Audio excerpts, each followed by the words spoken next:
Hey guys, you're in a nutshell with me, Ina. Ayun, kung napanood niyo po yung episode ko, I think 2 episodes ago, I talked about yung situation ng isa po nating kababayan na mukhang mawawalan po ng status siguro soon, ano? Meron pong final na extension for his work permit ang kanyang agency or consultant. Yun nga lang, wala naman pong job offer na meron para sa kanya. Nakahanap na po tayo ng immigration lawyer to give his thoughts dito sa sitwasyon ni John. Yan yung kanyang pangalan po doon sa ating episode. Jake Aguilar, ayan, nagbabalik. We'll get his thoughts on what happened to John, yung episode natin 2 episodes ago. No? John tuloy. Jake, napanood mo Okay napanood Yeah, mo? magandang hapon. Yeah, Ina, napanood ko din yung video to prepare for the discussion. So, very interesting kasi yun nga, dun sa napag-usapan namin ni Ina before this, nag-record tayo. No? Maraming ganun. It's very common. Yung nangyari. Ganun. Pero magtataka tayo, ba't marami pa rin ganun, ano? I mean, but anyway. Let me give a briefer na lang para sa mga baka hindi nakapanood po. Si John po kasi ay galing Middle East. Meron po silang nakilala doon ng iengganyo para magpunta sa Canada.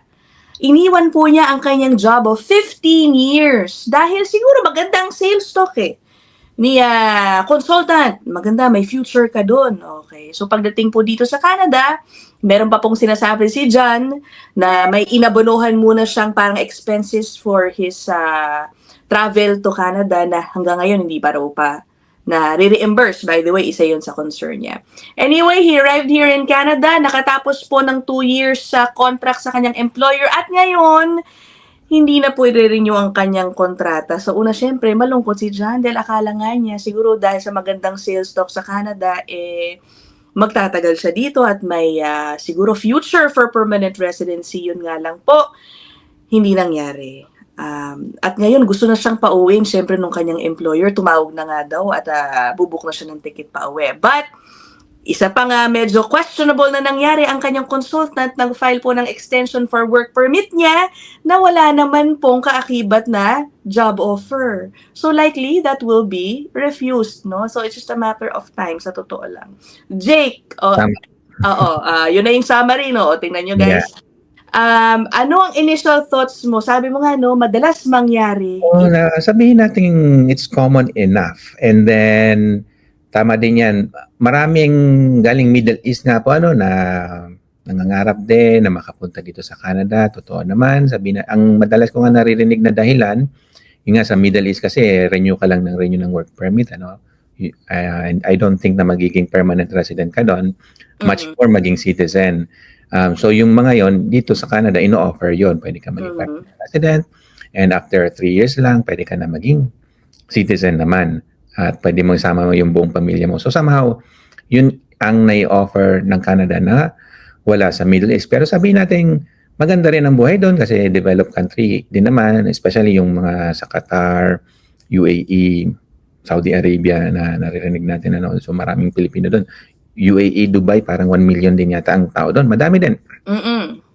So yun nga yung mga, pero nagtataka tayo, ba't yan nga katulad nung si John, 15 years na, maganda naman ang buhay. Naririnig ko yun lagi din.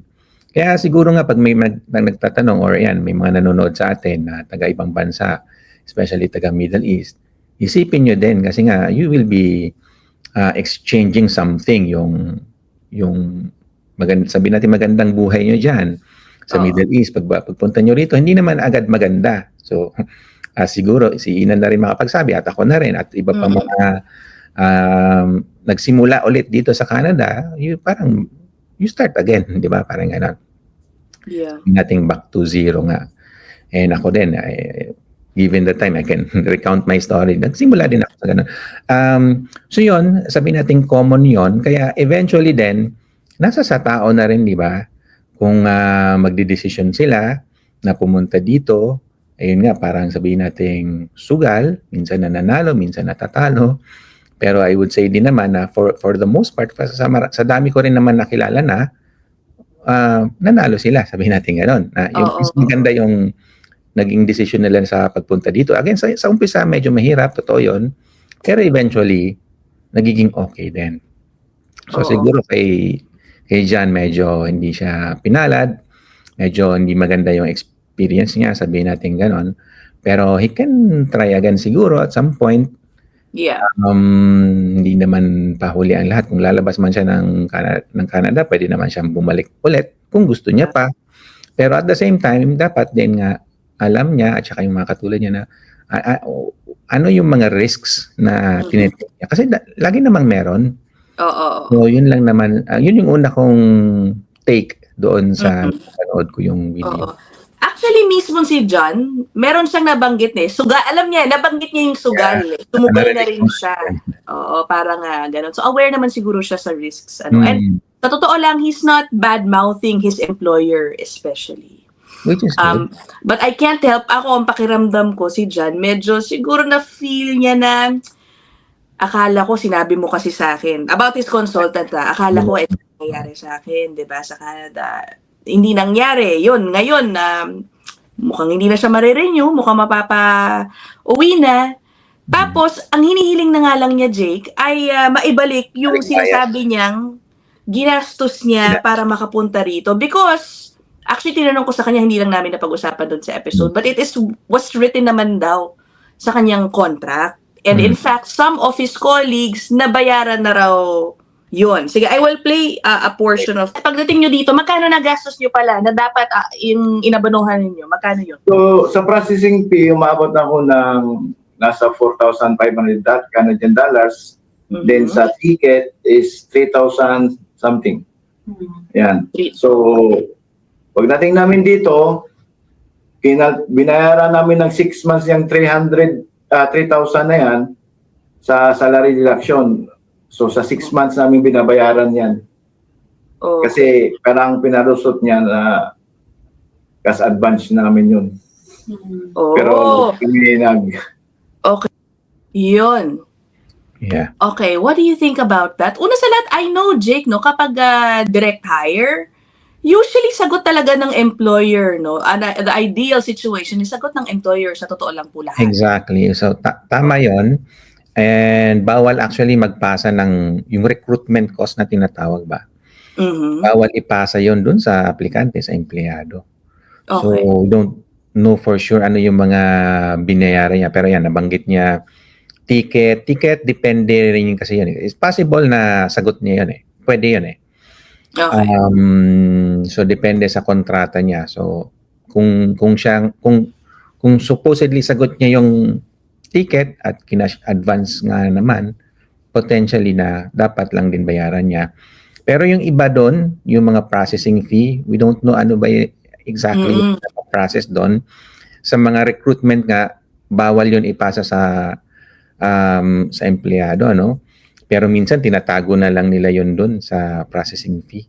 Kasi kung ang ipaprocess lang naman talaga sa kanya, supposedly yung work permit niya, which is kung tutos, mababa lang yung singilan dun sa mga kung yun lang talaga, no, processing ng work permit, mura lang yun. Bihira yung umaabot ng 3,000 or more. Parang andinig ko sa kanya 4,500 ba yung binayad niya. So minsan doon na lang tinatago yung kung ano-anong mga pinapataw sa kanya na supposedly nga hindi dapat ipasa sa kanya yung mga recruitment fees, yung effort ba nung agent or agency or nung consultant to deal with the employer.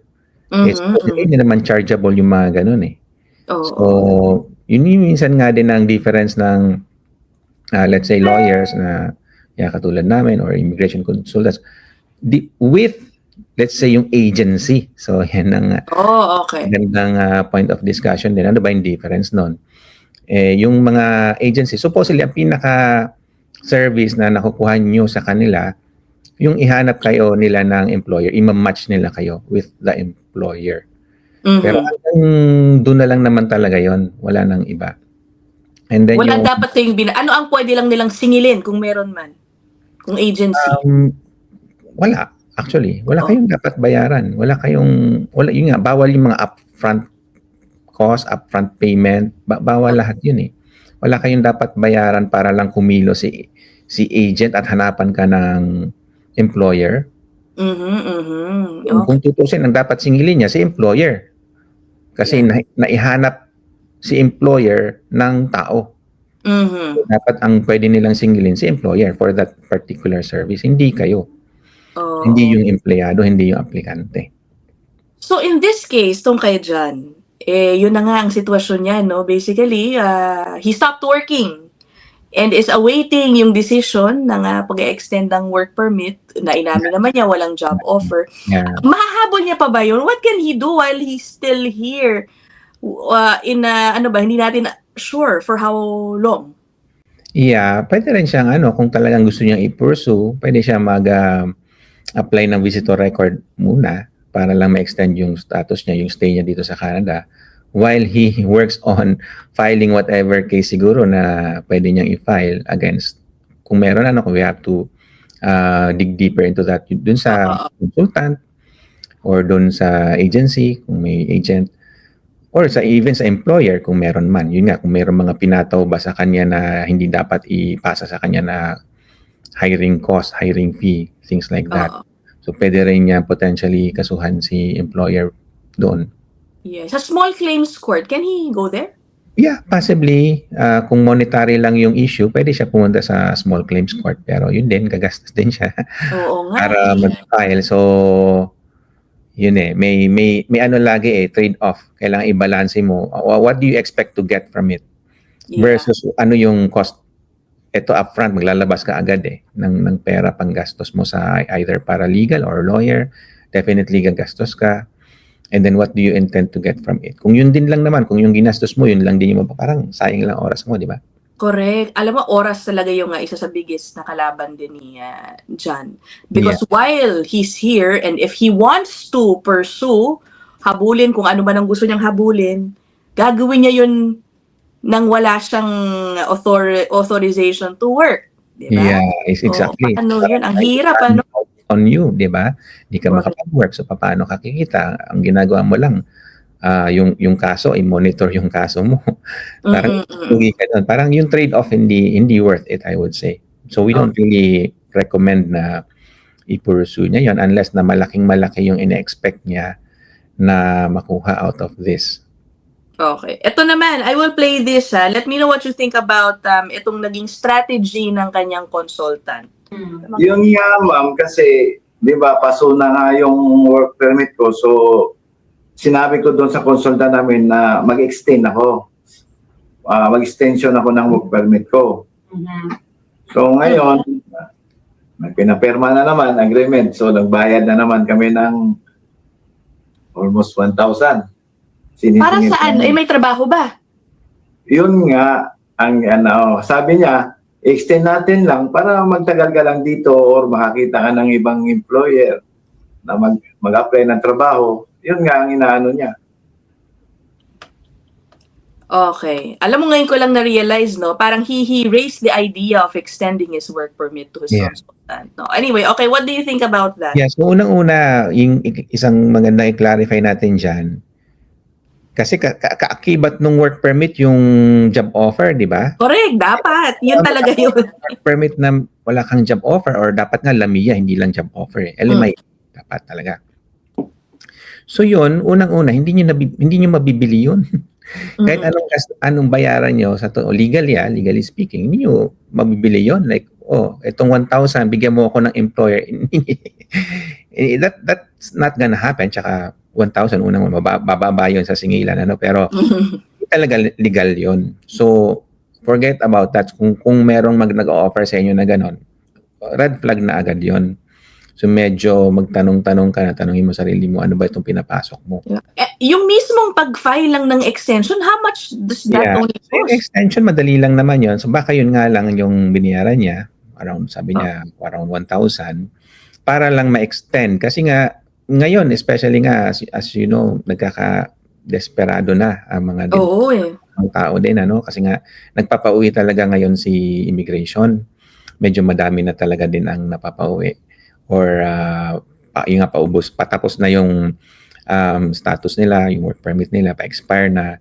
So yung iba, walang makuhang LMIA, applyan lang nila ng extension para nga dun sa tinatawag na maintain status. Yun yung parang yun na nga loophole siya. It was never meant for that.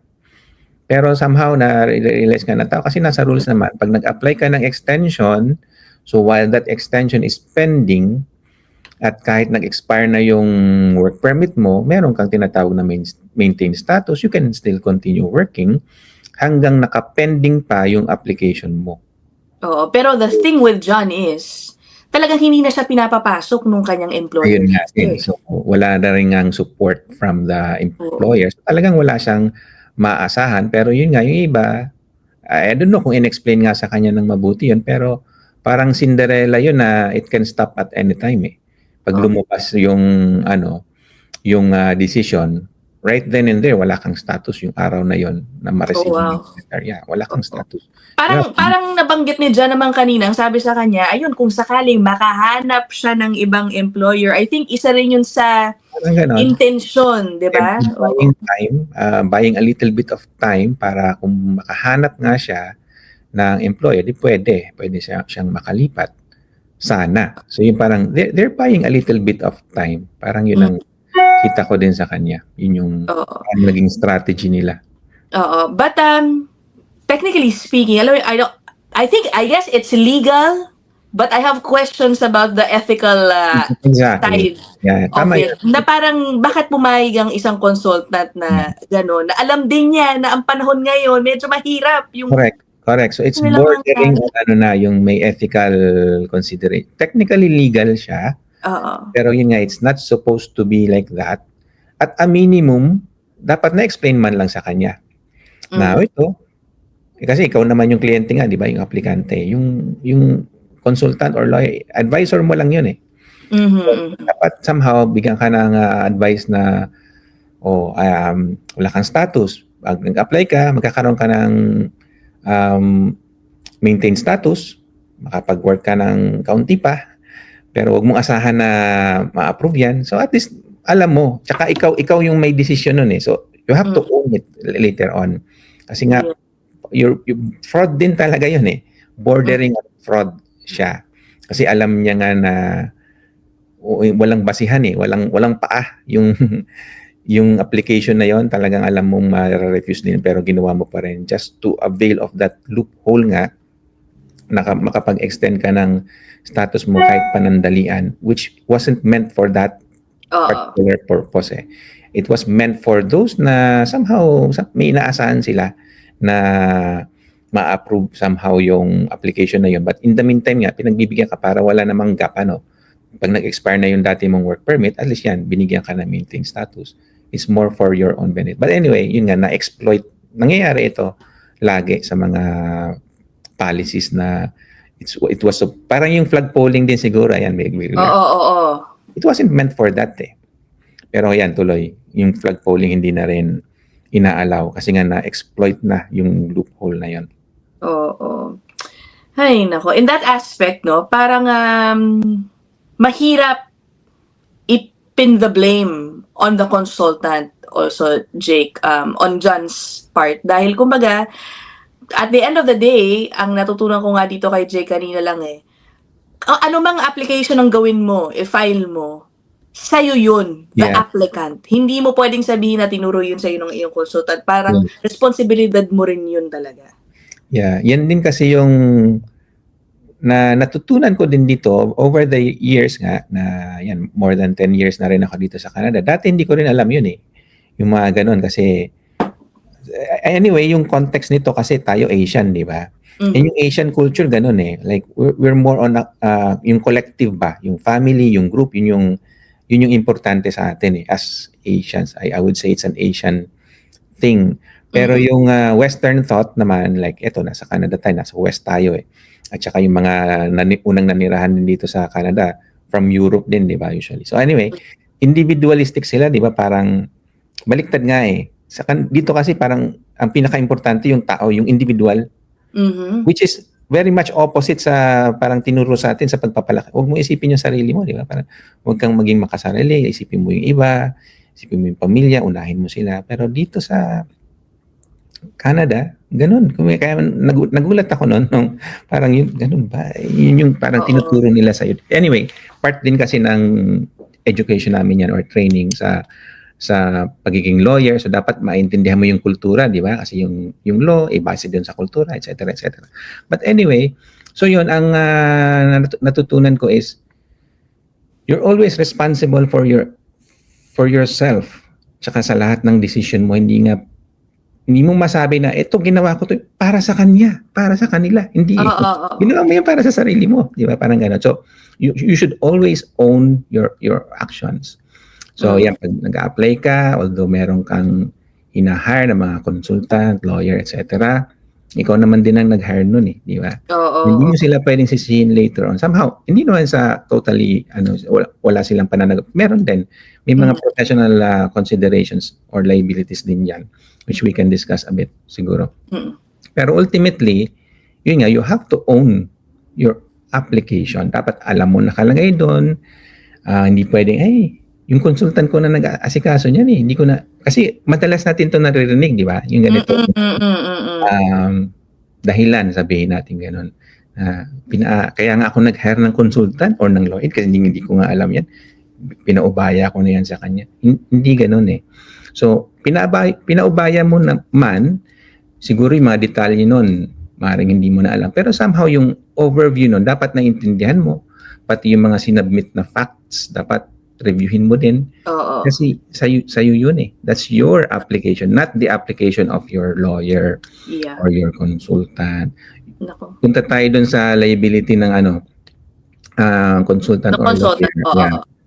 Definitely meron din kung sakasakali. May mga professional obligations din sila, di ba? Meron din mga ethics at saka may mga rules na kailangan sundin. If ever may na-violate din sila, pwede silang i-disiplina, pwede silang i-suspend, pwedeng tanggalan ng lisensya. And then, pwede rin silang pagbayarin ng danyos. Kaya nga din, dito sa Canada, di po ba, karamihan ng professionals dito may liability insurance. Professional liability insurance, which is, sa Pilipinas nga, hindi uso sa atin yun as far as I know Pero, para kung i-demanda ka ng kliyente mo. Yeah, so dito, pag nagkamali kayo, on a professional level, pag nagkamali ka at nagdulot ka ng damage sa kliyente mo, pwede kang pagbayarin ng danyos. And yun nga din, hindi mo pwedeng, usually kasi nagiging dahilan wala kasi yung pera. Wala na, lugi na yung kumpanya ko. Kaya ka nga may insurance. Kaya ka inoobliga na kuha ng insurance, bayaran mo yung premium unless bayaran mo yung premium ng insurance mo, hindi ka i-allow mag-practice, di ba? Kasi nga, if ever nakapagdulot ka ng pinsala, dun kukunin yun sa insurance mo. Yeah, So, yun in this case, alam ko wala tayong side nung agency or consultant ni John, ha? But let's just take it from John's side. Do you see any wrongdoing na pwedeng i-sanction yung kanyang consultant for? Possibly, kasi malamang nga, halimbawa dun sa mga fees, okay. may mga parang I would say something fishy doon sa mga fees na yun So may mga siguro siningil sa kanya na hindi naman dapat singilin. Sige. Pero, ito na lang. But dapat kasi guys talaga sa totoo lang, they cannot pass on fees to the worker being hired. That's the bottom line there. Ito naman, may isa pa siyang binanggit, Ito naman, I don't think this happened to him, pero siguro sa sama ng kanyang loob, kumbaga, may kinakwento siyang ginagawa umano ng kanyang consultant. Okay, hold on. Eto yan. Ay, mali pa pala, hindi ko pala na-share. Teka. Yan. Parang nakahanap daw ng shortcut para maiwasan yung long waiting time na mga dokumento na required usually sa Department of Migrant Workers, so yung dating POEA sa Pilipinas. Hold on. Messenger pa nga kami. Tatangin niyo ako, marami kami. Marami na Pinapa-backdoor pa nga nila yung iba Paano backdoor? I-explain mo yung sa galing ng Pilipinas. Nanggagaling ng Pilipinas, so nasa mga ilan sila? 18 katao. Malaysia to Toronto. Then yung stamp ng passport nila, doon na nila hinintay sa Malaysia. Hindi na nila pinapadaan sa atin na dadaan ng POA kasi Hindi ko alam kung bakit, anong reason nila. So, ang ginagawa para mas papadali, Pilipinas to Malaysia, Malaysia to Toronto. Ang pagkakaalam ko kasi, pag galing ka ng Pilipinas, so dadaan ka ng immigration, so tatanungin yung tao, anong gagawin mo sa Malaysia? Siyempre, ang tatanungin no, ang sasagot, visit. Pero kunwari lang yon. Kasi ang totoo, doon nila, hinihintay nila yung stamp ng passport. Yeah. Oh, ayun ako naman ang duda ko, parang may aspeto bang human trafficking na nangyayari doon, Jake? Potentially, parang ganun na nga din. But anyway, yun na nga ang daming red flag. So red flag na din yon kung ganun ang kalakaran ng kadil mo, ng consultant or ng agent. Medyo magtaka-taka ka na at saka matakot ka na yun nga, parang hit or miss din minsan. So, anyway, I think yung ginagawa nila sa Pilipinas kasi may mga requirements bago ka makaalis, especially as a worker, may mga requirements na kailangang ma-comply. And so, ang nangyari, ginagawa nila, imbes na from Philippines directly to Canada, dadaan muna ng katulad ng Malaysia nga, para doon wala nang requirement.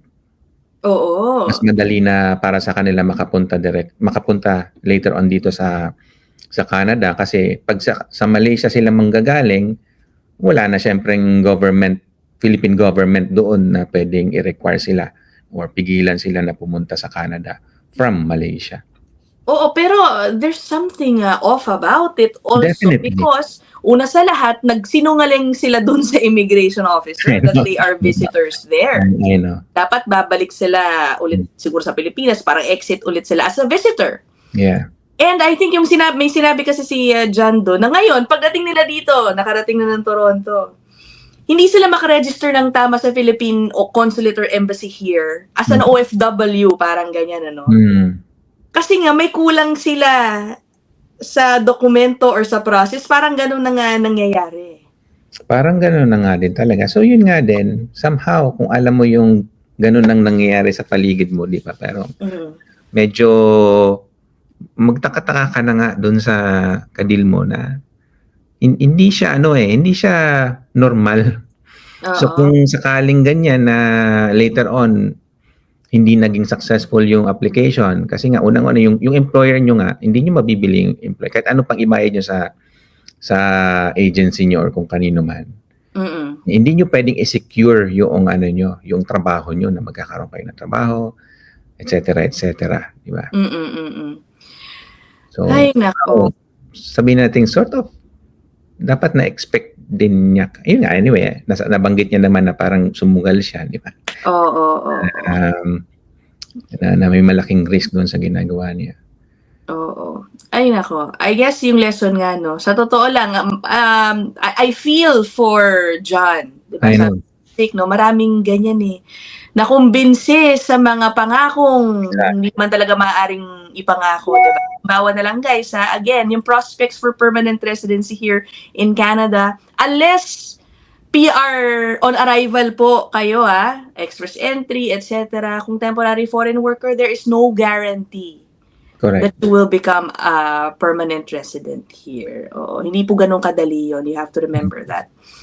And it really takes two to tango, Jake. Yeah. Diba? Exactly.